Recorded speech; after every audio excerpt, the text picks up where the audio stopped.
Drive ഓട്ടോയുടെ ഏറ്റവും പുതിയ എപ്പിസോഡിലേക്ക് സ്വാഗതം. അപ്പോൾ നമ്മുടെ കഴിഞ്ഞ വീഡിയോയിൽ നമ്മൾ പറഞ്ഞ ടിയാഗോയുടെ വിശേഷങ്ങളും അതുപോലെ തന്നെ എന്തൊക്കെ മാറ്റങ്ങൾ വന്നിട്ടുണ്ടെന്ന് പറഞ്ഞായിരുന്നു. നമുക്കറിയാം ഇതൊരു BS6 വണ്ടിയാണ്. നമ്മുടെ ഓണർ നമ്മുടെ കൂടെ ഉണ്ട്. അപ്പോൾ നമ്മൾ കഴിഞ്ഞ വീഡിയോയിൽ ബാക്കിയാക്കി വെച്ചിരുന്ന കുറച്ച് കാര്യങ്ങളെ പറ്റിയാണ് ഇനി പറയാൻ പോകുന്നത്. അപ്പോൾ നമുക്ക് ഓണറായിട്ടുള്ള വിപിൻ ചേട്ടനെ ക്ഷണിക്കാം. വരൂ.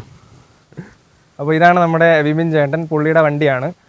ഈ വണ്ടിയെ പറ്റിയുള്ള കുറച്ച് ചോദ്യങ്ങൾ കാര്യങ്ങളൊക്കെ നമുക്ക് പുള്ളിയോട് തന്നെ ചോദിക്കാം.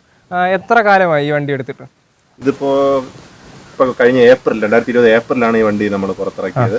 അപ്പോൾ ചേട്ടാ, ഈ വണ്ടി എത്ര കിലോമീറ്റർ ഇപ്പോൾ ഓടിയിട്ടുണ്ട്? ഇപ്പൊ 6000-ന് പുറത്ത് കിലോമീറ്റർ ഇപ്പൊ ഓടിയിട്ടുണ്ട്. 2 സർവീസ് ഇപ്പൊ കഴിഞ്ഞു. ഇനി ഒരു സർവീസ് കൂടെ, ഫ്രീ സർവീസ് ഇനി ബാക്കിയാണ്. അപ്പൊ സർവീസിന്റെ അനുഭവങ്ങളൊക്കെ എങ്ങനെയാണ്? നല്ല രീതിയിലുള്ള സർവീസ് കിട്ടുന്നുണ്ടോ? നല്ല സർവീസ് തന്നെയാണ് ടാറ്റോ ഇതുവരെ തന്നുകൊണ്ടിരിക്കുന്നത്. ഇനി ഭാവിയിലും എങ്ങനെയാണ് നമുക്കറിയില്ല. ഇപ്പൊ എന്തായാലും ഫ്രീ സർവീസ് ആണ്. ഇനി ഒരു ഫ്രീ സർവീസ് കൂടെ ഉണ്ട്.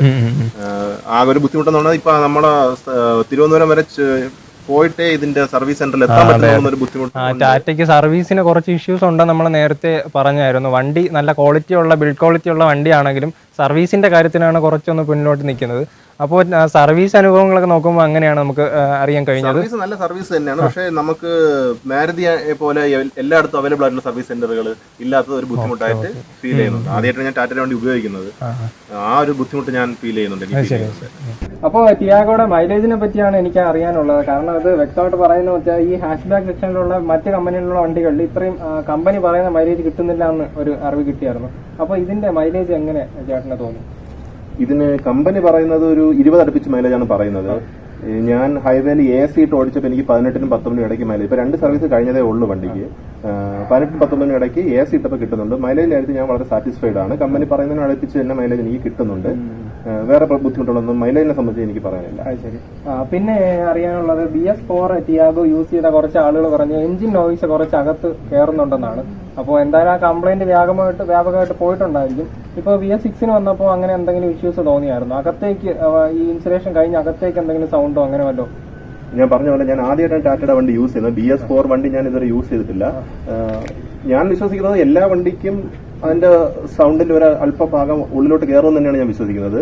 എനിക്കത് ഇതൊരു അരോചകമായിട്ടൊന്നും തോന്നിയിട്ടില്ല. ചിലപ്പോ ഭയങ്കര സൗണ്ട് ഉണ്ടോ എന്നുള്ള കാര്യം എന്റെ അടുത്ത് ചോദിച്ചാൽ എനിക്കില്ലെന്ന് പറയാനേ പറ്റുള്ളൂ. കാരണം എനിക്കതൊരു ബുദ്ധിമുട്ടുള്ള സൗണ്ടൊന്നും എനിക്കിതൊരു ഫീൽ ചെയ്തിട്ടില്ല.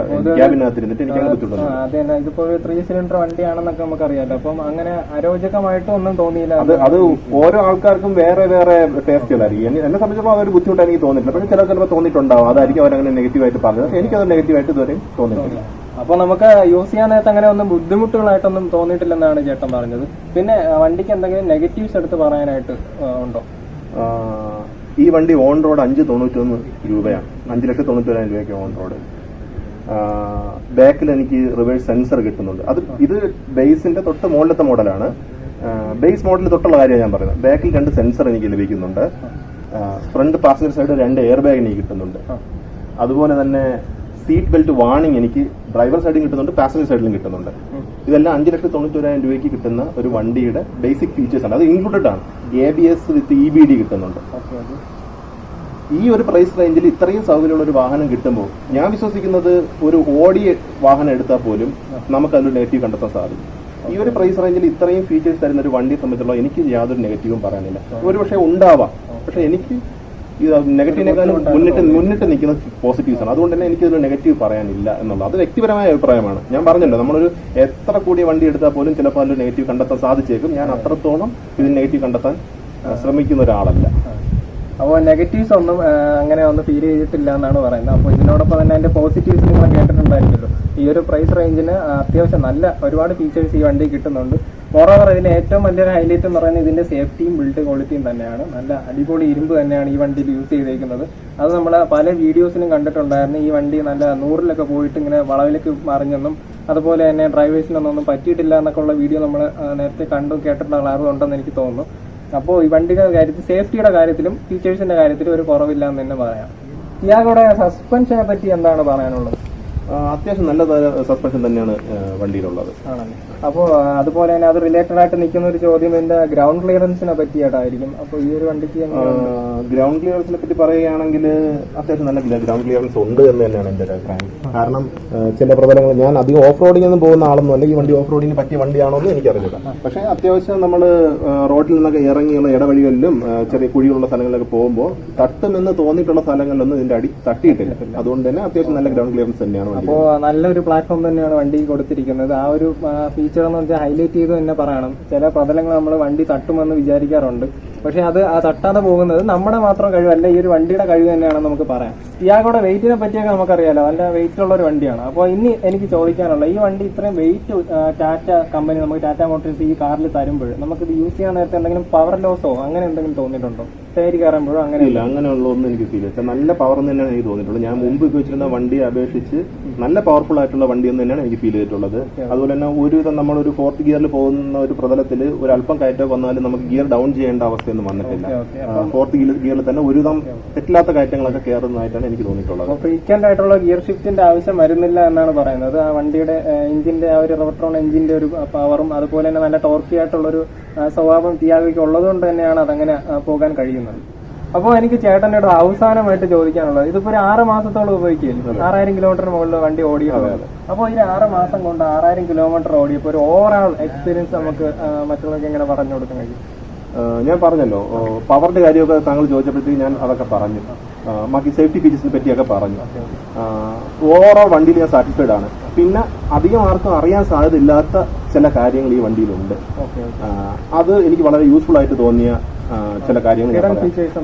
അതെ, കുറച്ച് ഫീച്ചേഴ്സ് ഇതിൽ നമുക്ക് വളരെ ഉപയോഗപ്രദമായിട്ടുള്ള ഫീച്ചേഴ്സ് ആയിട്ട് എനിക്ക് തോന്നിയിട്ടുണ്ട്. പ്രധാനമായിട്ട് ഒന്ന്, നമ്മുടെ ഈ വണ്ടി എവിടെയും പാർക്ക് ചെയ്ത് കഴിഞ്ഞാൽ നമുക്കത് പിന്നീട് കണ്ടുപിടിക്കാൻ നല്ല ബുദ്ധിമുട്ട് തോന്നിക്കഴിഞ്ഞാൽ, ഫോർ എക്സാമ്പിൾ ഇപ്പോൾ ഞാൻ വണ്ടി കൊണ്ടിട്ട് എന്റെ ബ്രദർ എങ്ങാണായിരിക്കും വണ്ടി ഒന്ന് എടുക്കുന്നത്, ഞാൻ വണ്ടി എവിടെ ഇട്ടെന്ന് പുള്ളിക്കാരന് കണ്ടുപിടിക്കാൻ സംശയം തോന്നിക്കഴിഞ്ഞാൽ ഇതിലൊരു ഫീച്ചർ ഉള്ളതെന്ന് വെച്ച് കഴിഞ്ഞാൽ, അത് രാത്രി സമയമാണെങ്കിൽ മറ്റുള്ളവർക്ക് അധികം ബുദ്ധിമുട്ടൊന്നും ഉണ്ടാവില്ല. നമുക്ക് ഇതിൽ ഈ സെന്ററിലൊരു താക്കോല് ഇവിടെ ഒരു സ്വിച്ച് ഉണ്ട്, ഫോളോ മീ ഹെഡ് ലാംപ്സ് എന്നാണ് പറയുന്നത്. നമ്മളിത് ഞെക്കി കഴിഞ്ഞാൽ ഇതിന്റെ ഹെഡ് ലാംപ്സ് ചെറുതായിട്ടൊന്ന് പാർക്ക് ലൈറ്റ് കത്തും.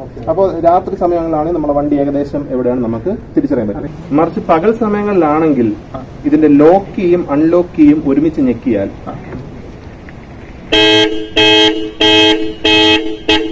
ഇങ്ങനെ ഒരു സൗണ്ട് നമുക്ക് കേൾക്കാൻ സാധിക്കും. അതിൽ നിന്ന് നമുക്ക് വാഹനത്തിന്റെ ലൊക്കേഷൻ നമുക്ക് എവിടെയാണെന്ന് ഏകദേശം. അതെ അതെ അതെ, നല്ലൊരു ഫീച്ചർ തന്നെയാണ്. അത് എനിക്ക് വളരെ ഉപയോഗപ്രദമായിട്ടുള്ള ഫീച്ചർ ആയിട്ട് തോന്നിയിട്ടുണ്ട്. വണ്ടി ഐഡന്റിഫൈ ചെയ്യാൻ വേണ്ടി നല്ലൊരു ഫീച്ചർ തന്നെയാണ് സത്യം. അടുത്ത ഒരു ഉപയോഗപ്രദമായിട്ടുള്ള ഫീച്ചറായിട്ട് എനിക്ക് തോന്നിയത്, നമ്മള് വാഹനം എവിടെയും ചെന്ന് പാർക്ക് ചെയ്തിട്ട് നമ്മളത് അടയ്ക്കുമ്പോൾ, ഏത് ഡോറായാലും, ഡോറിൽ കാണിക്കുന്നതേ ഉള്ളൂ, ഏത് ഡോറായാലും നമ്മൾ അടയ്ക്കുമ്പോൾ നന്നായിട്ട് അടഞ്ഞില്ല എന്ന് നമ്മളത് തിരിച്ചറിയുന്നില്ല. എന്നിട്ട് നമ്മൾ ലോക്ക് ചെയ്തിട്ട് അങ്ങ് പോകാൻ ശ്രദ്ധിക്കുകയാണ്. അപ്പോഴത്തേക്ക് ഇതാ ഇങ്ങനെ ഒരു വാണിംഗ് ഇതിൽ കിട്ടുന്നുണ്ട്. അത് ഏത് ഡോറിലും കിട്ടും. വാഹനം ഡോറെല്ലാം 4 ഡോറും ക്ലോസ് ആയ ശേഷം നമ്മൾ ലോക്ക് ചെയ്യുകയാണെങ്കിൽ യാതൊരു സൗണ്ടും ഇതിൽ കേൾക്കില്ല. മറിച്ച് ഏതെങ്കിലും ഒരു ഡോറ് നന്നായിട്ട് അടഞ്ഞില്ല എന്നുണ്ടെങ്കിൽ നമ്മൾ ലോക്ക് ചെയ്യുന്ന സമയത്ത് ഇതിന്റെ ഹോൺ ചെറുതായിട്ടൊന്ന് ബീപ്പ് കേൾക്കും. അതൊരു നല്ല ഉപയോഗപ്രദമായ ഫീച്ചറായിട്ട് എനിക്ക് തോന്നിയിട്ടുണ്ട്. അതുപോലെ മറ്റൊരു ഉപയോഗപ്രദമായ ഫീച്ചറായിട്ട് എനിക്ക് തോന്നിയിട്ടുള്ളത്, നമ്മളിപ്പോ വാഹനം എവിടെയും കൊണ്ട് നിർത്തിയ ശേഷം നമ്മുടെ കോ പാസഞ്ചറോ അല്ലെങ്കിൽ ബാക്കിലിരിക്കുന്ന ആൾക്കാരോ ഇറങ്ങുകയാണെങ്കിൽ, ഞാൻ തുടക്കത്തിൽ എനിക്കൊരു വെപ്രാളമായിരുന്നു. കാരണം ഇത് സെൻട്രൽ ലോക്ക് ആയതുകൊണ്ട് തന്നെ എനിക്ക് ബാക്കിലത്തെ ലോക്ക് തുറക്കാനായിട്ട്, ഞാൻ ഇവിടെ സാധാരണഗതിയിൽ സെൻട്രൽ ലോക്കുള്ള വണ്ടികളിൽ ഒരു സ്വിച്ച് കാണും, ഡ്രൈവറിന് കൺട്രോൾ ചെയ്യാവുന്ന ഒരു സ്വിച്ച് കാണും എല്ലാ ലോക്കും ഇളക്കാനായിട്ട്. പക്ഷെ ഇതിൽ ഞാൻ ആദ്യം നോക്കിയപ്പോഴത്തേക്ക് അങ്ങനെയൊന്നും കണ്ടില്ല. അപ്പൊ എനിക്കതൊരു നെഗറ്റീവായിട്ട് തോന്നി. അങ്ങനെ ഒരു സാഹചര്യത്തിൽ തുടക്കത്തിൽ ഞാൻ ചെയ്തുകൊണ്ടിരുന്നത് എന്താണെന്ന് വെച്ച് കഴിഞ്ഞാൽ, ഇവിടെ നമ്മുടെ ഡ്രൈവർ സൈഡ് ലോക്ക് ഇളക്കുമ്പോൾ ഓട്ടോമാറ്റിക്കലി 4 ലോക്ക് ഇളവുമായിരുന്നു. അതെനിക്കൊരു ബുദ്ധിമുട്ടായിട്ട് തോന്നി. പിന്നീടാണ് എനിക്ക് മനസ്സിലായത്, ഈ ഡ്രൈവർ സൈഡിന്റെ ഹാൻഡില് ജസ്റ്റ് ഒന്ന് ഇങ്ങനെ ഒന്ന് ആക്കി കൊടുത്താൽ ഡോർ തുറക്കില്ല, മറിച്ച് ലോക്കെല്ലാം ഓട്ടോമാറ്റിക്കലി ഇളവുന്നതായിട്ട് കാണാം. അതായത് ഒരു സ്വിച്ചിന് പകരം അവരത് പ്രൊവൈഡ് ചെയ്തിരിക്കുന്നത് ഈ ഒരു ഹാൻഡിലാണ്. അത് നല്ല ഫീച്ചറാണ്. പലർക്കും അത് അറിഞ്ഞിരിക്കാൻ വഴിയില്ല. അതൊരു ബുദ്ധിമുട്ടായിട്ട് പലർക്കും തോന്നിയിട്ടുണ്ടെങ്കിൽ ഇത് അങ്ങനെ ഒരു ഫീച്ചറാണ് ഇതിന്റെ. അതുപോലെ തന്നെ മറ്റു വണ്ടികളിൽ നിന്ന് വ്യത്യസ്തമായിട്ട് ടാറ്റയ്ക്ക് എനിക്കൊരു വളരെ നല്ലൊരു ഫീച്ചറായിട്ട് തോന്നിയ ഒരു കാര്യം എന്ന് പറയുന്നത്, എനിക്ക് പലപ്പോഴും മറ്റു വണ്ടികളിൽ സംഭവിച്ചിട്ടുള്ള ഒരു കാര്യമാണ്, നമ്മൾ എവിടെയെങ്കിലും കൊണ്ടുവന്ന് വണ്ടി നിർത്തി ഓഫ് ചെയ്ത് താക്കോലിനെ എടുത്ത ശേഷം നോക്കുമ്പോഴായിരിക്കും നമ്മുടെ ഏതെങ്കിലും ഒരു വിൻഡോ അത് ഓപ്പൺ ആയിട്ടിരിക്കുന്നതായിട്ട് കാണുന്നത്. ആ ഒരു സാഹചര്യത്തിൽ നമ്മൾ സാധാരണ തിരിച്ച് ഈ ചാവി ഇട്ട് വണ്ടി ഓൺ ആക്കിയ ശേഷം മാത്രമേ നമുക്കത് ക്ലോസ് ചെയ്യാൻ സാധിക്കുമായിരുന്നുള്ളൂ. എന്നാൽ പുതിയ ടാറ്റ ടിയാഗോയിലുള്ള ഒരു ഫീച്ചർ എന്ന് പറയുന്നത് നമുക്ക് ഈ ഡ്രൈവറിന്റെ ഈ ഡോറ് ഓപ്പൺ ചെയ്യാത്തിടത്തോളം നമുക്ക് താക്കോൽ ഇടാതെ തന്നെ നമുക്ക് 4 വിൻഡോകൾ നമുക്ക് എന്ത് ചെയ്യാം, ഓപ്പറേറ്റ് ചെയ്യാൻ പറ്റും. ഫോർ എക്സാമ്പിൾ ഇങ്ങനെ തുറക്കാനോ അടയ്ക്കാനോ നമുക്ക് സാധിക്കും. ബാക്കിലെയും വിൻഡോസ് അങ്ങനെ തന്നെ നമുക്ക് ചെയ്യാൻ സാധിക്കും എന്നുള്ളതാണ്.